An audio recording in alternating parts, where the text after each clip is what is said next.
So, ladies and gentlemen, welcome. Um, that's right, I'm lazy. I haven't shaved. I haven't taken a shower in 2 days. Of course, happy Diwali, because I know tomorrow's Diwali in India. Ours is on Friday. So, great blessings on this Diwali day. And may all your financial desires and wishes come true from the blessings of KRS. So, today we're doing Mars in the second house in Aquarius. For who though? For Capricorn Ascendant people. As in, what happens when Mars goes into the second house in Aquarius for Capricorn Ascendant, where Mars specifically rules the 11th house and the 4th house. Okay? And as always, if you do not know where these placements are and how your astrological detail is, all your birth details, you can go to Astrology.com, where you'll find my books, reports, consultations, and link to my academy, Maghavedic Astrology Academy, where some exciting new things will be coming next year. Oh boy. Amazing, amazing stuff. So anyway, Mars in the second house in Aquarius. First of all, what happens is this person will always deal with the most eccentric fights in the family. Eccentric fights, as in the fight starts and occurs in the most awkward of fashions. Like, there could be a legitimate fight, right? Over inheritance. Somebody doesn't like your spouse and girlfriend or boyfriend. And, you have these typical fights. These fights are the most unusual fights. Like, it could be on a most awkward level. This could be because you want to study astrology, and now your family is against it, and a big fight happens. Usually, you will see 20 or 26th year. This takes place. And the other thing, it shows that your younger brother, or husband, is the most eccentric person you've met. Unless Mars turns out to be your Atmakarka, meaning planet with the highest degree, or let's say Moon is in Aquarius as well, then it's going to represent you as well. Like, such people have the most unusual way of going about dealing with family. Okay. Like, they have the most out of the box analysis of how a family dynamic should be, how money and wealth should be managed, kept, made, how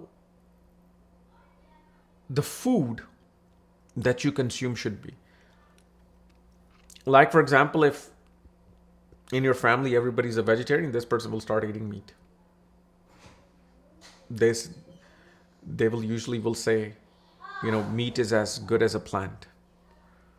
Or if you guys just eat normal things like chicken and mutton, this person will start eating deer, alligator, emu or something. Even the food habits are going to be very unusual and unorthodox. Speech is going to be, it's like, the best way to describe a speech is like you're looking at a quiet, mountain like Kailash Parvat. And it's all nice and cold and ice, and you're like touching it and feeling it. And suddenly the shaking starts, and there's, volcano erupting. It's like you don't know when this person is going to suddenly turn against you and, unleash the chain of words that will destroy someone's ego. And it does destroy someone's ego. You know why? Because Mars is looking directly at Leo from Aquarius, and Aquarius does not like Leo. The public does not like the king, which is why you see that politicians are the most hated people in the world. They're actually more hated than even like spiritual gurus and astrologers. There's this natural animosity from eons. And so the thing is, when this person says something, They'll always thinking that you are trying to control them and rule them, even though you're not. So this person, because in the second house is everything you're storing, right?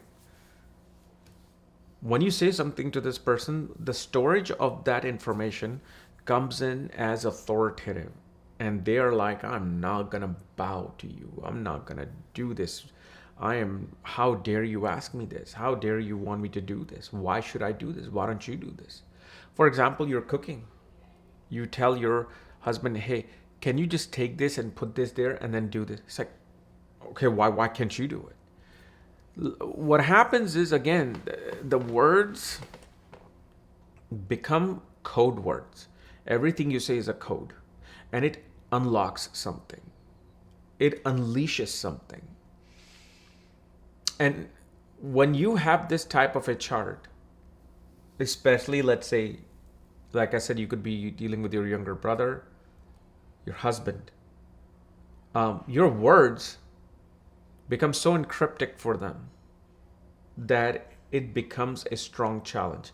Now, the other thing, even it doesn't matter, younger brother or husband, it is your second house. When you speak, this is how you're going to speak. But then you will see, you will get a exact match after marriage, or you get an exact match in your sibling with this. With Aquarius, of course, one values understanding of God, spirituality, occult, but through New Age. Meaning, this person may either be completely in support of AI to find God, or this person will be so against it, they will quit their IT job and move into a isolated farmland to start some vegetation to start their life. There's never a middle ground here. There's never a middle ground here. Why isn't there a middle ground here? Because this is the extreme of Rahu and patience of Saturn. And that's where this Saturn is, or that's where this, Mars is. You will also see usually this person can be extremely authoritative with their children. They will also dispute with their father over inheritance. Now, this is where fights can occur on a normal basis, because they'll justify how they were raised unjust and how the father has to repent and give them reparation for how they were raised. But this person doesn't realize when they go into these type of battles, they're now setting themselves up for next life to come back and make amends with this person, with your father. And you know how these things happen? You guys can come as husband and wife. You guys can come as mother and daughter. You guys might come in as the pet and the owner. It's going to play out. This is why when it comes to like dealing with family and wealth, if you feel like, okay, I want to be born in a different family, I don't want to deal with this, then don't request anything in terms of money and wealth and getting tied up in it. If it comes to you, it comes to you. If it doesn't come to you, hold your peace forever and move on. But again, the greed of man is beyond the expectation of even gods. It happens. I don't know how I would react if I knew, let's say, my father was going to leave me $100 million. And in your situation, I don't know what I would do, honestly. Now, let's say if it happened now at my age, I would reject it. I'll be like, no, I don't need that tie. In my 20s, I most likely will probably do what you might do, is to fight for that thing. I get it. Hormones are raging, blood is boiling. Your Mars is active more than your Saturn. Okay. And the other thing also, this person will love spicy food, will love to have warm food, hot food. Now, let's say if this Mars is with Rahu, or, well, actually, let's say if this Mars is with Saturn, then there will be a battle towards their food. They requested hot food. In the restaurant, they usually get cold food.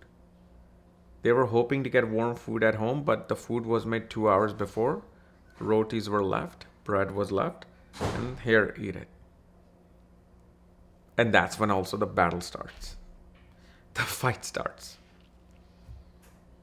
But yeah, when it comes to like earning your wealth, crypto, technology, AI, unless, let's say, there's Ketu and Venus involved, then person will go into like science and Ayurveda. Person will go into, medical fields to make their money, make their, earnings. And because Saturn or Mars is in Aquarius, it gives a person easy chance to go to foreign lands. Why easy chance to go to foreign lands? Because Mars is controlled by Rahu. Okay.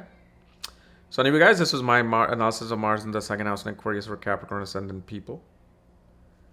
And as always, if you're new to my channel, subscribe below so you don't miss the type of videos. And all my books, reports, consultations are right there. Otherwise, we'll see you later. Bye-bye.